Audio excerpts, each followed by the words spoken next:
नमस्कार दोस्तों, आज हम आए हुए हैं तपती रेत और जैसलमेर से कुछ किलोमीटर दूर कुलदरा गांव में। यहाँ पर ये गांव आज के टाइम में बंजर बन चुका है या खंडर हो चुका है या उजड़ चुका है। कोई वक्त था यहाँ पर इन घरों में हंसी गूंजा करती थी और दीप जला करते थे और कुओं से पानी निकला करता था, जिंदगी बहा करती थी। लेकिन आज ये गांव बंजर की स्थिति में या उजड़ चुका है या फिर भूतिया बन चुका है एक तरीके से। लेकिन कुछ किद्वंतियाँ ये हैं कि आखिर ये गांव उजड़ा क्यों।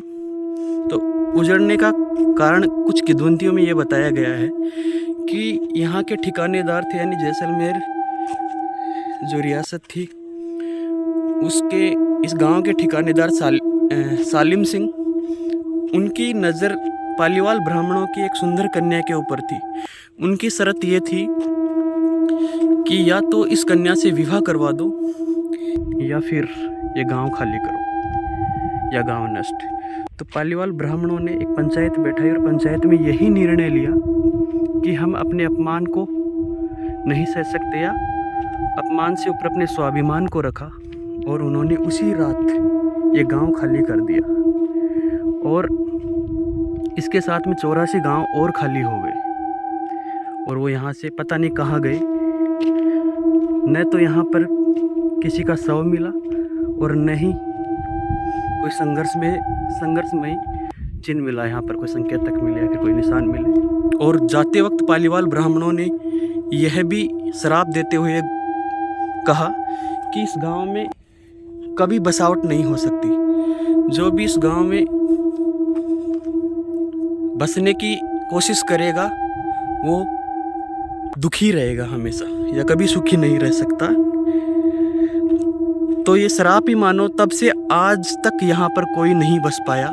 और कुछ यदि सैलानी भी यहाँ पर आते हैं तो शाम को सुबह आते हैं और शाम यानी सूर्यास्त से पहले पहले यहाँ से निकल जाते हैं। लोगों का कहना यह है कि यहाँ पर डरावनी आवाज़ें और कुछ परछाइयाँ नज़र आती है यदि शाम को अपन यहाँ पर रुकते हैं तो अब सवाल यही है कि आखिर ये कुलदरा गांव खाली हुआ क्यों। क्या ये एक बनावटी कहानी है या कि एक सच्ची घटना है। तो यदि ये किद्वंती कहानियां हैं या फिर ये एक इतिहास का दर्दनाक दर्द है,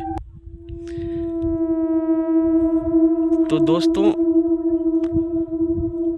अब सवाल आखिर में यही बना हुआ है कि आखिर ये गांव खाली क्यों हुआ या फिर क्यों उजड़ा। ठीक है दोस्तों, धन्यवाद।